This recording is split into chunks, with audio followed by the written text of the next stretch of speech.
لوگوں کو تورات کا حامل بنایا گیا پھر انہوں نے اس کے حامل ہونے کا حق ادا نہ کیا، ان کی مثال گدھے کی سی ہے جس پر بڑی بڑی کتابیں لدی ہوں۔ جو لوگ اللہ کی آیتوں کی تکذیب کرتے ہیں ان کی مثال بری ہے، اور اللہ ظالم لوگوں کو ہدایت نہیں دیتا۔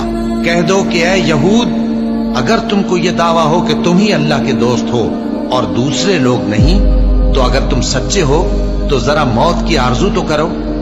اور یہ لوگ ان اعمال کے سبب جو یہ کر چکے ہیں ہرگز اس کی آرزو نہیں کریں گے، اور اللہ ظالموں سے خوب واقف ہے۔ کہہ دو کہ موت جس سے تم بھاگتے ہو وہ تو تمہارے سامنے آ کر رہے گی، پھر تم پوشیدہ اور ظاہر کے جاننے والے مالک کی طرف لوٹائے جاؤ گے، پھر جو کچھ تم کرتے رہے ہو وہ سب تمہیں بتائے گا۔